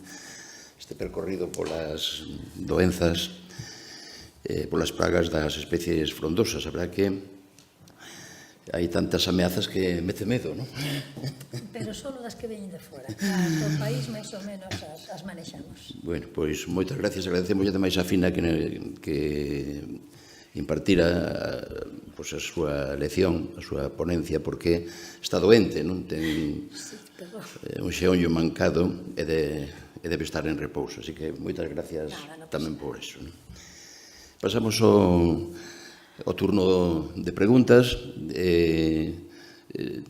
Supoño que os que están seguindo por este poden, non? Non conseguimos que se poida habilitar o chat, por lo tanto as persoas... Que non escribiu nada. Non hai preguntas Non no hai chat. preguntas no chat. Moi ben. Entonces, os asistentes que queiran facer alguna pregunta, pois poden facela.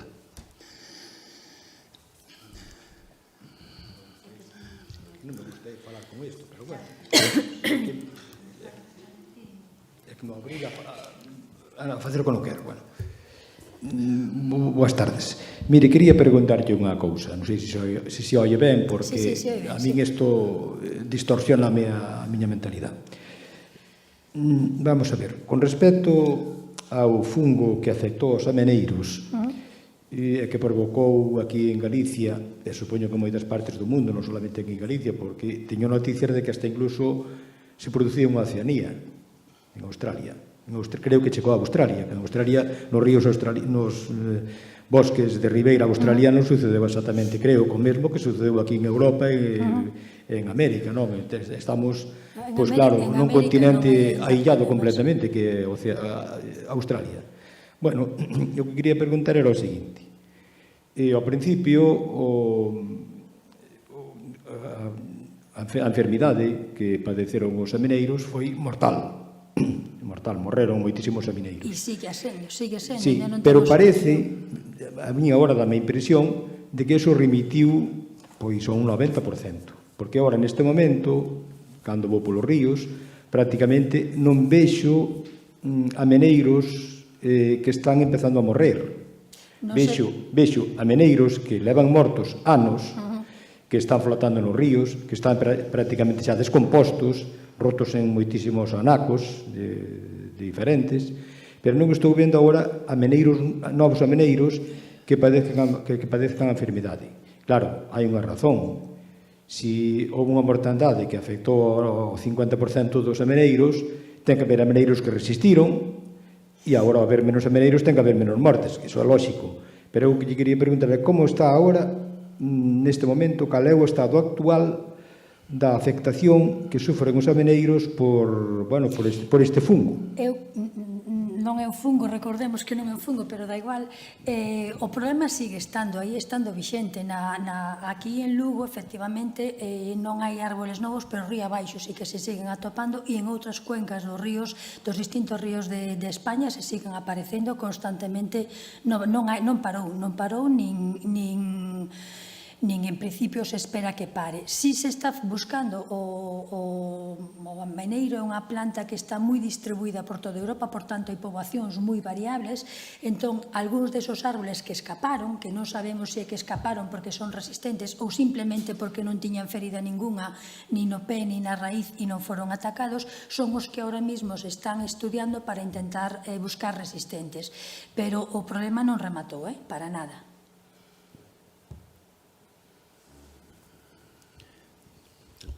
Máis preguntas?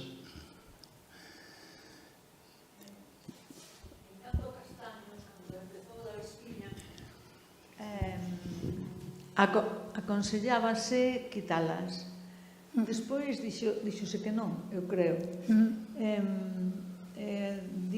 Había que dar parte para que votaran o turismo sinensis, pero había algún seguimento, algunha comunicación á xente que avisou? Como se levou ese control? O control do turismo, o control do turismo o fai a Xunta e o sigue facendo cada ano. A recomendación que se facía ao principio de retirar as agallas cando estaban nas árbores foi antes de que se soltara o parasitoide ou en zonas onde ainda non se soltara. Ahora non se recomenda porque o parasitoide pasa o inverno nesas bugallas, nas bugallas vellas do ano anterior. Entón, hai que deixalas para que en primavera poida salir. Pero todo o proceso de seguimento do Torimos, todo o programa de solta do Torimos o levou a Xunta con Seaga e o levaron cada ano, o sea, van vendo o éxito que teñen, contabilizan o número de xemas que teñen de bugallas afectadas polo parasitoide, cantas non, naquelas zonas onde o parasitoide non está asentado volven a soltar. Todo eso levou a Xunta e eu creo que se fixo polo menos nos últimos anos con seriedade. Sí. Eu digo que pregunta respecto ao que acaba de comentarse. Con respecto á avispiña do castiñeiro. Eu pensaba que a avispiña do castiñeiro que sería unha infección ou afección, non sei como chamarlle, transitoria. É dicir, un ano afecta ao castiñeiro, ao mellor o ano seguinte sigue afectando e logo despois desaparece. Pero estou vendo que non sucede eso, porque eu teño un castiñeiro, por exemplo, moi bo, que daba unhas castañas excelentes, e xa hai 10 anos que non me dá castañas. É moi raro que un insecto, un patóxeno que veña de fora que nos desaparezca. Cando chegan, veñen para quedarse. O que pasa é que o sistema de control que se está utilizando pois está axudando a reducir as poboacións. Entón, o que sí vai a pasar é que vamos a ter oleadas. Por exemplo, agora hai zonas onde a xente está vendo que hai outra vez un aumento da avispiña. Nas zonas onde primeiro entrou e primeiro se soltou o parasitoide, colapsou, logo foi aumentando por outras zonas e nas primeiras horas volve outra vez a aumentar. Entón, temos que contar que vai ser como calquera dos outros insectos que temos aquí, que teremos anos que teremos máis poboación, esperemos que o parasitoide queden suficientes individuos para que se manteña a poboación e se non haberá que seguir soltando, pero en principio vai a quedar e vamos a ter anos de ataques e anos de non. Tamén é certo que hai zonas onde a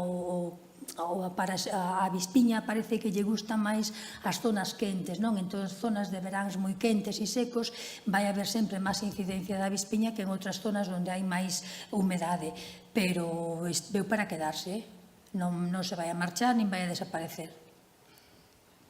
Con respecto aos carballos, das enfermedades que lle afectan os carballos, claro, aquí en Galicia temos polo menos dúas variedades de carballos, o Quercus robus e máis o meloxo, non sei, o carballo negral, vamos, que como se coñece. Eu coñezco, porque na miña zona hai carballo negral, hai ali unha colonia de carballos negrales bastante illada en Lalín. Está moi illada de todo o contexto que hai ali de carballos negrales. Estou vendo que o carballo negral é moito máis resistente a todo este tipo de medramenos, ten unha madeira diferente, incluso diferente a outra, etc. E claro, tamén se dá en zonas moi marginales. Non é o mesmo que o carballo Quercus robur que se plantou para a produción de madeira, que se utilizou tradicionalmente, e se plantou en terrenos de moi boa calidade. Sin embargo, o Quercus pirenaica, o negral, que non sei xa diferencia moi ben, pois non, está en zonas marginales, en zonas non foi cultivado, por decirlo de alguma maneira, porque a landra non se aproveita, porque non ten a folla, non se utilizaba hasta incluso para, non se utilizou a folla dese carballo para nada, para a produción de esterco, de abono, cosa que se utilizaba, que se empregou a folla do carballo do Quercus robus para a produción de esterco, pero sin embargo estou vendo que é un carballo que resiste moito mellor, calquera tipo de a sequía, todo tipo de enfermedades o resiste moito mellor co Quercus robur. Si, cando falei dos patóxenos e insectos que atacan os carballos, todos poden aparecer, pero evidentemente a sensibilidade de cada un é diferente. Por iso, vamos, non o mencionei, pero é bastante obvio. Efectivamente, o robur é máis sensible, ten a folla tamén moito máis fácil de comer por parte de un insecto ou un fungo, pirenaica é moito máis piliforme, máis difícil incluso de que un insecto coma, entonces, si, efectivamente, ten máis resistencia que o robur. Sí. Hola. Nada, unha pregunta xa foi contestada porque era na avispiña, falábase dun período de 4 anos desde que se empezara co Torimos. porque fora o que sucedera en Italia. Entonces, bueno, parece ser que vai ir e vai volver e vai ser así. Vale. É unha afección que tiñan as castañas, non sei se fai 2 anos. Os fungos da castaña. Era fungo, estaba ennegrecida por dentro a castaña. Dentro dos fungos da castaña sempre tivemos moitos fungos na castaña e temos descritos fungos desde hai moitos anos, pero é certo que cando entrou a avispiña empezou a ver un fungo que se chama pneumoniosis que empezamos a ver asociada necrosando as bugallas da avispiña e empezou a traballar nese fungo e entonces se veu que non só aparece necrosando as agallas da avispiña, sino que tamén aparece na castaña, causando putrefaccións. Pero é un máis dos fungos que hai na castaña. Hai moitos, se falou moito dela porque como era nova, sempre que é algo novo falamos del todo o tempo, pero dentro das castañas temos varias especies de fungos que están causando putrefaccións. En anos donde chove, sobre todo no momento da recolección, os danos son máis grandes. E a pneumoniosis é un deles. É unha curiosidade. A ver, ao ir a recoller castañas non falo de plantación, sino falo dun souto que está pouco cuidado. A maior parte do que recolles está mal, ou con bicho. Entonces, en general, iso que tería máis explicación co non cuidado do souto? Os insectos que atacan a castaña pasan o inverno no suelo. Entonces, se é un souto abandonado, cada vez que cae unha castaña afectada, o insecto queda aí, o ano que ven sale. Os soutos que están cultivados, a xente intenta recoller todas esas castañas malas para que non haxa reinfección. Entón, evidentemente, se un souto está abandonado, a probabilidade de que haxa máis daños é maior porque os insectos siguen aí e ninguén os retira nin os controla. Eu teño, Fina, unha curiosidade e unha pregunta. A curiosidade é que eu cando apaño noces que na miña zona do Valdomao, do Incio, chaman conchos, de vez en cando atopas un concho que ten un buratiño e está baleiro por dentro. Iso que sabe, probablemente que pode paxaro, ser unha esquí ou que... un perforador. Bueno, dos que son un buraco grande, sí, iso podría ser paxaros. Aquí temos problemas nas noces tamén con algún outro perforador, non só a cidia, que podría comer o insecto, pero ás veces esos que están furados, ou ratos que tamén mordisquean e se comen o interior ou algún paxaro. Os ratos é moi frecuente, además se ven nas bases dos árboles, ás veces as galerías con avellanas, donde eles teñen os nidos, aí e con un buraquiño, iso poden ser ratos perfectamente. Unha pregunta, creo que xa se fixen máis veces, pero non me acordo a resposta.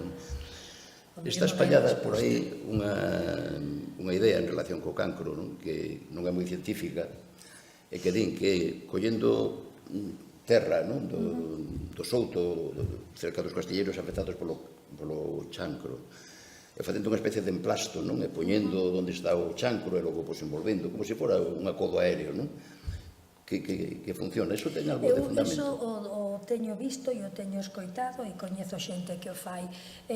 A única explicación científica que podía ter eso é que cando temos un ataque de chancro nunca o produce baixo a terra, nunca é no sistema radical, sempre está na parte aérea. Entón, o que se busca nese momento, o que se busca con esa técnica, digamos que afogar o chancro, non pode, sería como se metéramos debaixo da terra. De todas formas, eu non recomendo tanto terra, que hai xente que fai con terra, sino máis ben barro. A terra pode traer patóxenos que nos podía entrar nesa planta. Funciona ou non funciona? Eu conozco xente que está contento, que sí que lles funciona, pero a parte positiva, funcionase ou non, é que estamos tapando a esporada, co cual non habría inóculo que esa dispersión de esporas. Entonces, funcione ou non, eu conozco varias personas que fan, incluso a propia Xunta empezou a facelo tamén en algúns sitios, e parece que lles vai ben. Eu prefiero esperar uns cuantos anos ou anos, máis datos, non? Para ter unha opinión formada, porque eu falei con xente que o fai e preguntei, non sale o chancro máis arriba? E uns che dicen, pois a mí sí que me pasou, outros che dicen que non. Entonces, prefería ter, antes de decir se é bo ou mal, ter unha pouca máis de información. Pero, bueno, polo menos se cubre, se evita a dispersión de esporas, o sea que sería unha das partes positivas. Ben, alguna pregunta máis?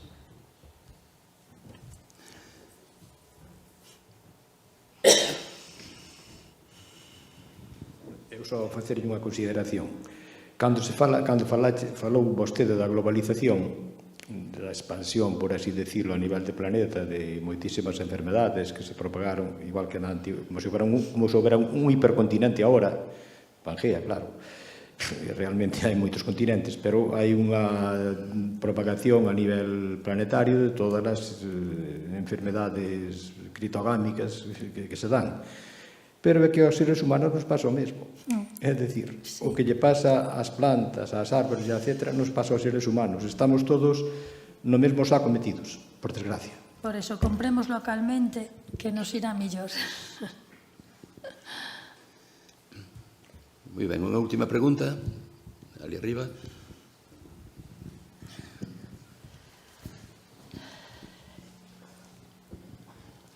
Buenas noches. Hay control, puede haber riesgo transmisión de enfermedades desde las plantas a los seres humanos en este cuadro que nos ha presentado, fitonosis, ¿no? No hay problemas de plantas ser humanos. Por ejemplo, en agrícolas tenemos virus del tomate. Si nos haces un análisis de nuestro estómago, puede estar lleno de virus del tomate, de virus que atacan a muchas otras vegetales y a nosotros no nos afectan. No hay ninguna transmisión de momento de vegetales a humanos y esperemos que no la haya.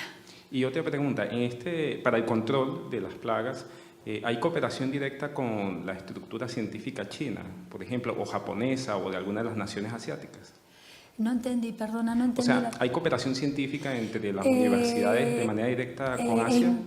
Eso sería lo ideal. Lo ideal sería que las plagas, los productos, la normativa relacionada con el control de plagas fuera planetaria, ¿no?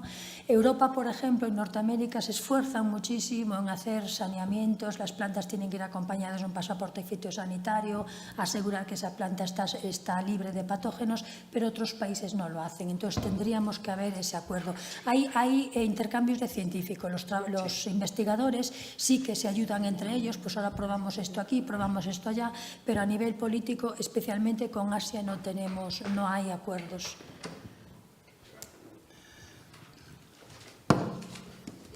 A ver, unha última pregunta. Aquí. Xa marcha la divina. É conveniente manter un solto ben cuidado, entón agora, ao final do inverno, recoller a polla.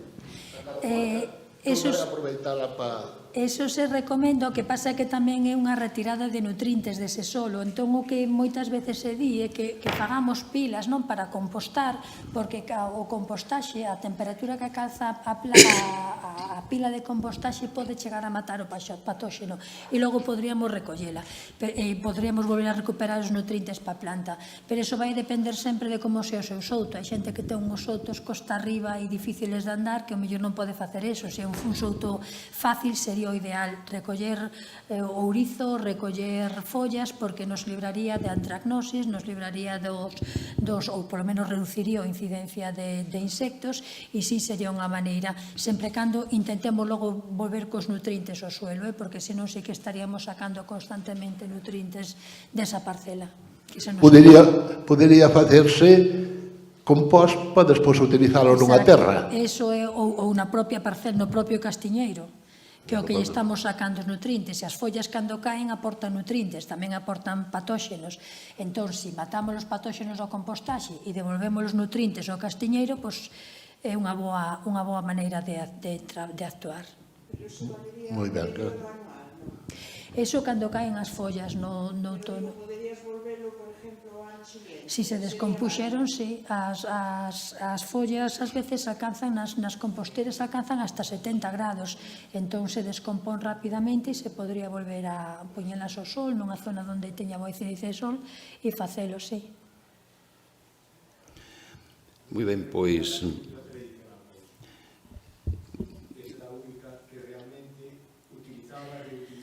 Os elementos da natureza, os pasaba por un cortello, os transformaba en abono e os utilizaba como fertilidade nas terras. Eu estou de acordo con usted.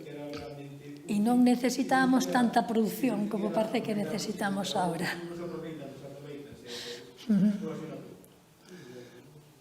Bueno, pois damos por terminada esta sesión de hoxe.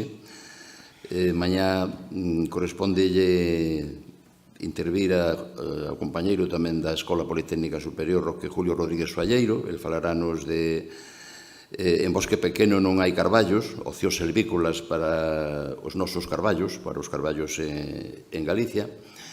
Moitas gracias pola asistencia, gracias tamén aos que nos están seguindo por streaming. Por suposto, gracias aos técnicos de imaxe e son da Deputación por facer esta retransmisión e permitir que se poida seguir tamén online estas xornadas Luisa Sorei. E moitas gracias a vos e boa noite. Ata mañá.